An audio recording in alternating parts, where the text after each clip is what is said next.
පස්සුගිය episode එකේදී සතුරු එයාගේ යාළුවෝ එකතු වෙලා ආයාවත් ඒගොල්ලන්ගේ කණ්ඩායමට එකතු කරගන්නවා. හැබැයි සතුරුට මේ වෙලාවේ තේරුම් යනවා හිරෝ මේවයි කායෝවයි ආයාවයි බේරගත්තට සීරියල් කිලර් තාමත් ළමයින් ටාගට් කරන එක ඉවර කරලා නැහැ කියලා. ඝාතකයාගේ ඊළඟ ඉලක්කය කවුද කියලා හොයන අතරේ මිසටෝව එකපාරටම සැක හිතෙනවා. ඉතින් සතුරු මිසටෝ එන යන තැන් හොය ඉන්නකොට දැනගන්නවා හොකි කණ්ඩායම සෙල්ලම් කරන ගේම් එකක් බලන්න මිසටෝ ගිහිල්ලා ඉන්නවා කියලා. ස්ටේඩියම් එකට එන සතුරුට මිසටෝව මගහැරෙනවා. සතුරු හිතනවා මිසටෝව කවුරු හරි පැහැරගත්තා කියලා. එළියට ඇවිල්ලා බලනකොට යුකිගේ තාත්තගේ ට්‍රක් එක ස්ටේඩියම් එකෙන් යනවා දකින සතුරු යෂිරෝ සර්වත් එකතු කරගෙන ඒ ට්‍රක් එක පිටිපස්සෙන් පන්නනවා. හැබැයි කාර් එක එලවගෙන යන අතරේ සතුරුට තේරෙනවා මෙච්චර කල් එයා ගොඩක් විශ්වාස කරන්න පුළුවන් කියලා හිතාගෙන හිටපු යෂිරෝ සර් තමයි කියලා.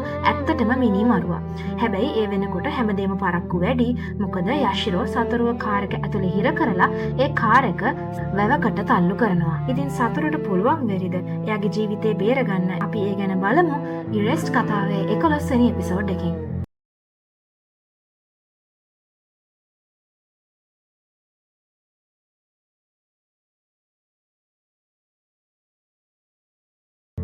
මේ එපිසෝඩ් එක පටන් ගන්නේ යෂිරෝ සර්ගේ කතාවකින්. යෂිරෝ එයාගේ අතීතයේ වෙච්ච සිදුවීම් කීපයක් මෙතනදී කතා කරනවා. පුංචි කාලේ යෂිරෝ ඉගෙන ගන්නකොට එයාගේ පන්තියේ හිටපු ගැහැණු ළමයෙක් දවසක් පන්තියට හැම්ස්ටර් පැටව කිහිප දෙනෙක් අරගෙන ඇවිල්ලා තියෙනවා. එයා එයාගේ යාළුවෝ අතරේ මේ හැම්ස්ටර් පැටවම බෙදනකොට යෂිරෝ සතුටින් හැම්ස්ටර් පැටව කිහිප දෙනෙක්ව අරගෙන ගෙදර ගියාලු. ගෙදර ගියාට පස්සේ ඒ හැම්ස්ටර්ලව කූඩුවෙන් එළියට අරගත්ත යෂිරෝ වයින් පොරපු වාජනයක් ඇතුළට හැම්ස්ටර් පැටවව වැට්ටුවලු. ඒක කරලා තියෙන්නේ ඒ හැම්ස්ටර් පැටව මැරෙනවද නැද්ද කියලා බලන්න. පැය 3-4කට පස්සේ ආයෙත් ඒ වාජනය පරීක්ෂා කරනකොට යෂිරෝට ගොඩක් සතුටු හිතිලා තියෙනවා. මොකද මැරිච්ච හැම්ස්ටර්ස්ලගේ ඇඟ උඩ හිටගෙන එක පැටියෙක් තාමත් පන පිටින් ජීවිතේ අල්ලගෙන ඉන්නවා කියලා දැක්ක එක ගැන. ඉතින් මේ හැම්ස්ටර් පැටියා ගැන අමුතු විදිහේ ආදරයක් ඇතිවෙච්ච යෂිරෝ එයාව තමුන්ගේ හුරතල් සතා විදියට ඇති කරන්න අරගෙන තියෙනවා. මේ හැම්ස්ටර්ට එයා ස්පයිස් කියලා නම දැම්මා. ස්පයිස්ව දකින හැම වෙලාවකම යෂිරෝට එයා පුංචි කාලේ ඉඳන් අහන්න ආස කරපු කතාවක් මතක් වෙනවා කියලා එයා කියනවා. ඒ කතාවේ කියවෙන්නේ ඉස්සර කාලේ ජපානයේ හිටපු ගොඩක් නපුරු මිනි මරුවෙක් ගැන. ඒ කෙනාගේ නම කන්දටා. කන්දටා ජීවත් වෙලා ඉන්න කාලේ ගොඩක් මිනිස්සුන්ගේ ජීවිත බිලිගත්තත් එක දවසකදී එයා අකුලුවෙක්ගේ ජීවිතය බේර අරගෙන තියෙනවා. ඉතින් එයා මැරිලා අපායට ගියාට පස්සේ බුදුන් වහන්සේට මේ කන්දටා ගැන අනුකම්පාවක් ඇති වෙලා දිව්‍ය ලෝකේ ඉඳලා මකුළු දලක් අපායට පාත් කරාලු ඒ නූල දිගේ කන්දටාට සුර ලෝකෙට එන්න.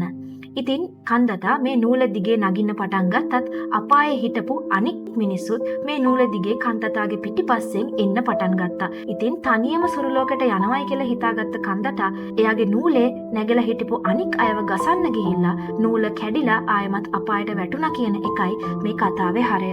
ඒ කතාවට කොච්චර ආස කරාද කිව්වොත් යෂිරෝට ඒ කතාව අහපු දවසේ ඉඳලා ගැලවීමක් ලබන්න පුළුවන් නැත්තම් බේරෙන්න හැකියාවක් තියෙන අයගේ ඔළුවට උඩින් මේ වගේ මකුළු නූලක් වගේ දෙයක් පේන්න ගත්තලු. ඉතින් එදා ඉඳලා එයා හරි ආසයි පරීක්ෂා කරන්න මේ වගේ මිනිස්සුන්ව මරණයට පත් කරොත් ඒගොල්ලෝ ජීවත් වෙනවද නැද්ද කියන එක. ඉතින් එදා ඉඳලා මේ වගේ ළමයින්ව ඒ වගේ තත්ත්වවලට පත් කරන එක එයාගේ කුරිරු ආසාවක් වඩ පත් වෙලා තියෙනවා.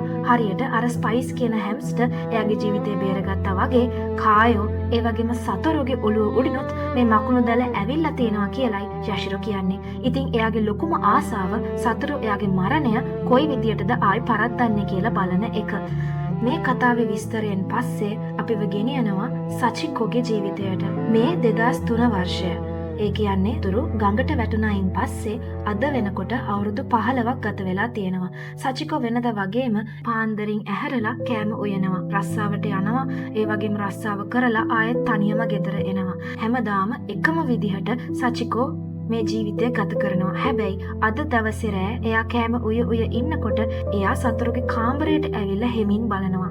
එයා ඇඳ උඩ දකින්නේ ගොඩක් කෙට්ටු වෙච්ච මලානික වෙලා ඉන්න කෙනෙක්ව. සතුරු අවුරුදු 15ක් තිස්සේ ඉඳලා තියෙන්නේ කෝමා තත්ත්වයක. හැබැයි අද රෑ එයා පුදුම විදියට එයාගේ ඇස් දෙක ඇරලා ආයෙත් යථා තත්ත්වයට පත් වෙනවා. මේ වෙලාවේ සචිකුගේ ඇස් වලින් කඳුළු ඇවිල්ලා එයා සතුරුව මේ ලෝකෙට ආයෙත් පිළිගන්නවා. ඊට පස්සේ අපි දකින්නේ සතුරුව ආයෙත් ඉස්පිරිතාලෙට ඇඩ්මිට් කරලා තියෙන බව. ડોක්ටර්ස්ලා යට කතා කරලා කියනවා ඔයා අවුරුදු 15ක් තිස්සේ නිදාගෙන තමයි හිටියේ කියලා. මොනවද ඔයාට මතක කියලා ඇහුවාම සතුරුට තේරෙනවා එයාට එයාගේ අතීතය ගැන කිසිම දෙයක් මතක නැහැ කියලා. මේ අවුරුදු 15 පුරාවටම සචිකෝ හැමදාම සතුරුගේ අත්පය වලට සාත්තු කරලා තිනවා කවදා හරි එයා ඇහැරුණාම එයාට ඇවිදින්න පුළුවන් වෙන්න. ડોක්ටර් කියනවා ඔයාගේ අම්මා කවදාවත් ආව අතාරින්නේ නැතුව හැමදාම ඔයා ගැන බලාපොරොත්තු හිටිය හින්දා තමයි කියලා අද ඔයා ඇස් ඇරියට පස්සේ ඔයාට මේ වගේ ඇවිදින්න පුහුණු වෙන්න හැකියාව ලැබිලා තියෙන්නේ. ඒ නිසා සතුරු හිතනවා සචිකෝ සතුරුගේ අතීතය මතක් කරන්න හදන්නේ නැත්නම් අම්මගේ කීමට ඒක අමතක වෙලා තියෙන එක හොඳයි කියලා. ඒත් මේ වෙලාවේ ડોක්ටර්ස්ලා වැඩි එයාගෙන් ප්‍රශ්න කරන්න යන්නේ නැහැ. ඊට පස්සේ එයා ආයෙත් ඇහැරුණා කියන ආරංචිය දැනගත්ත ගමන් එයාගේ ඉස්කෝලේ කාලේ හිටිය යාළුවෝ දෙන්නෙක් එයාව බලන්න එනවා. ඒ තමයි කෙන්යයි හිරෝමි. කෙන්යා දැන් ලෝයර් කෙනෙක්, ඒ වගේම හිරෝමි දැන් ડોක්ටර් කෙනෙක්. ඉතින් ඒ දෙන්න ආවත් ඒ දෙන්න සතුරුගේ අතීතය ගැන වැඩි මුකුත් කතා කරන්නේ නැහැ. නිකන් ආගේ තොරතුරු තමයි දිගටම කතා කරන්නේ. සචිකෝ ඉල්ලලා තියෙනවා සතුරුට එයාගේ අතීතය දුක්බර වැඩි හින්දා ඒක ආයෙත් එයාට මතක් කරලා දෙන්න එපා කියලා. ඉතින් ඇත්තටම අවුරුදු 15කට කලින් සතුරු කොහොමද ඒ කාර් එකේ හිර උනේ කියලා කාටවත් තාමත් තේරුම් ගන්න බැරි වුණාට කවුරුත් සතුරුට ඒ ගැන මතක් කරලා දෙන්න හදිස්සි වෙන්නේ නැහැ. ඒක කොයි විදියට සතුරුට බලපායිද කියලා දන්නේ නැති නිසා. සතුරු අතීතයට ආයෙත් ගිහිල්ලා කායව බේරගත්තට පස්සේ අතීතය වෙනස් වුණ නිසා එයාගේ වර්තමානයත් වෙනස් වෙලා. ඒ කියන්නේ එයා තරුණ කාලෙදී එයාගේ ජීවිතේ හිටපු අය, ඒ කියන්නේ අයිරි, සවදා වගේ කට්ටියත් එක්ක එයාට කවදාවත් වර්තමානයේ මතකයන් ආයෙත් එකතු වුණේ නැහැ. ඒ නිසා සවදට සතුරුගේ ලොකු කාලය ගැන කිසිම මතකයක් නැහැ. ඒ වගේම සතුරුටත් සවදා ගැන තියෙන්නේ පොඩි පුංචි කාලේ මතකයක් විතරයි.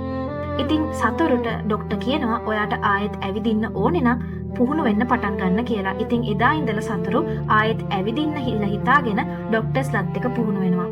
සතුරු පුහුණු වෙන දිහා පුංචි ගෑනු ළමයෙක් බලාගෙන ඉන්නවා. මේ ගෑනු ළමයා මේ ඉස්පිරිතාලේ කැන්සර් වලට බේත් ගන්න කුමී කියලා ගෑනු ළමයෙක්. දවසක් සතුරු පුහුණුවීම් ටික කරලා එයාගේ රෝද පුටුවේ ඉඳගෙන ඉන්නකොට තවත් කෙනෙක් යව බලන්න එනවා. මේ ගෑනු කෙනාගේ අතේ පුංචි ලස්සන බබෙක් ඉන්නවා. සතුරු මේ ගෑනු කෙනාව දැක්කහම එයාට එයාගේ ඇස් දෙකෙන් එන කඳුළු නවත්ත ගන්න බැරි වෙනවා. මේ තමයි අවුරුදු 15කට කලින් එයා ජීවිතේ බේරගත්ත කායෝ. කායට දැන් ළමයෙක් ඉන්නවා. ඒ කියන්නේ එයා සාර්ථක විදියට පෞල් ජීවිතයක් පටන් අරගෙන. සතුරු කියනවා කායට මට සිද්ධ වෙච්ච දේ ගැන දුක් වෙන්න එපා කියලා.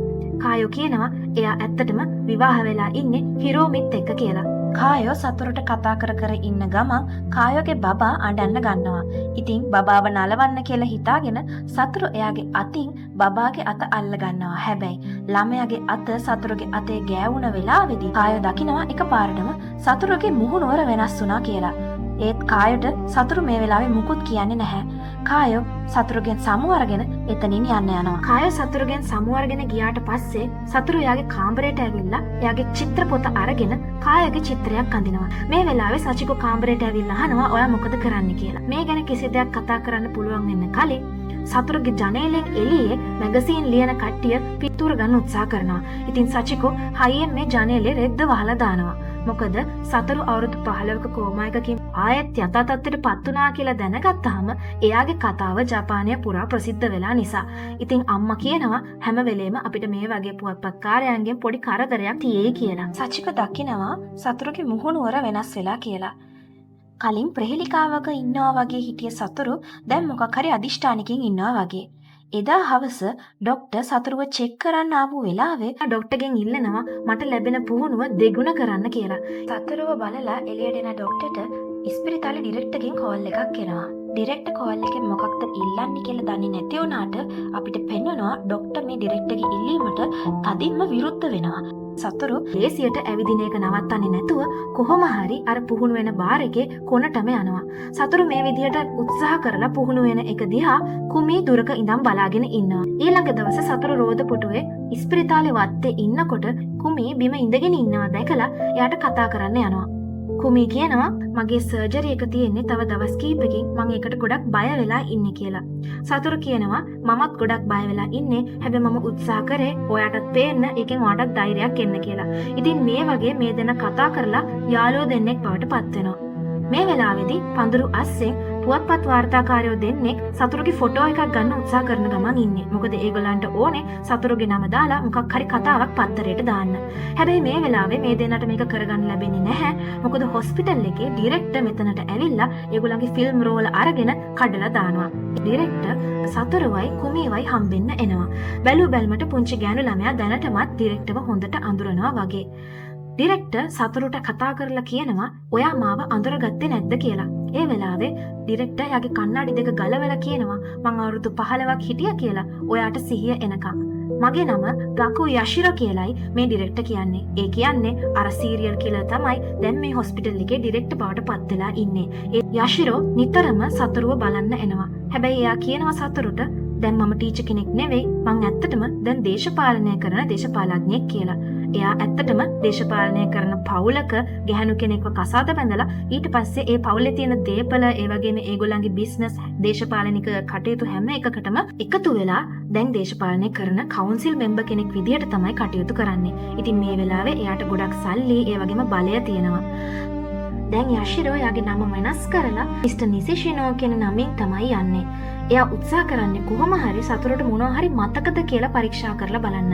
ඒත් බැලු බැලමට සතුරු මේවට මුකුත් උත්තරයක් දෙන්නේ නැති නිසා ආයෙත් යශිරෝ හැරිලා යනවා. ඉතින් දවසින් දවස ගෙවිලා ගිහිල්ලා අන්තිමට කුමීගේ සර්ජරි එකට කලින් දවස උදා වෙනවා. මේ වෙලාවේ අපිට පෙන්නනවා යශිරෝ කුමීගේ ඇඳ ගාව ඉඳගෙන ඒකේ රිමෝට් එකෙන් මොකක් හරි කරන හැටි. ඊට පස්සේ එයා කුමීගේ කාමරෙන් එළියට එනකොට සතුරුත් කුමීව හම්බෙන්න යන ගමන් තමයි ඉන්නේ. මේ දෙන්න කොරිඩෝ එකේ හම්බුනහම යශිරෝ කියනවා කුමී දැනටමත් නිදි නිසා එයාට කතා කරගන්න බැරි වුණා කියලා. සතුරු මේ වෙලාවේ හිතනවා වෙන වෙලාවක කුමීට කතා කරලා සුබ පතන්න. මේ වෙලාවේ සතුරු ඉල්ලීමක් කරනවා යශිරෝගෙන් මිස්ටර් නිසිෂිනෝ මට ඔයත් එක්ක වචනයක් කතා කරන්න ඕනේ. ඔයාට පොඩි වෙලාවක් දෙන්න පුළුවන්ද කියලා. මේ වෙලාවේ යශිරෝ කියනවා මං කැමති ඔයත් එක්ක කතා කරන්න. හැබැයි අපි කාගෙන්වත් කරදරයක් නැති හුදකලා තැනකට යමු කියලා. සතුරුගේ රෝද පුටුවත් තල්ලු කරගෙන යශිරෝ සතුරුව ඇත්තටම එක්කන් යන්නේ මිනිසුන් ගැවසෙන තැනකට නෙමෙයි බඩු ගෙනියන ලිෆ්ට් එකක් ඇතුළට. එයා කියනවා සතුරුට වහලට යන බොත්තම බන්න කියලා. ලිෆ්ට් එක ඇතුළේදී සතුරුගේ මූණ අඳුරු වෙලා තියෙන්නේ. හරියට එයා බය වෙලා වගේ. යශිරෝ සතුරුගේ රෝද පුටුවත් එළියට තල්ලු කරලා එයත් එක්ක වහල උඩට එනවා. වහල උඩට ආවම යශිරෝ කියනවා මං හරි ආසයි මේ වගේ තැන්වලට මේකත් ඕගොල්ලෝ පොඩි කාලේ පාවිච්චි කරපු අර හයිඩ් අවුට් එක වගේ නේද කියලා. හැබැයි යශිරෝට වැඩි වෙලාවක් මේ බොරු කතා කරගෙන යන්න හම්බෙන්නේ නැහැ. මොකද සතුරු මේ වෙලාවේ කියනවා යශිරෝ මට ඔයාව හොඳටම මතකයි. මට ඔයා කරපු හැමදේම මතකයි. එහෙනම් අපි ආයෙත් හම්බුණා කියලා. බැලු බැලමට සතුරුගේ ඔක්කොම මතක මේ වෙනකොට ආවර්ජනය වෙලා අවුරුදු 15ක් පුරාවට ගෙවුණ සතුරුගේ යශිරෝගේ මේ සටන කොහොමද අවසන් වෙන්නේ කියලා අපි බලමු ඉරේස්ට් කතාවේ අවසාන නැතිනම් 12 වෙනි එපිසෝඩ් එකෙන්.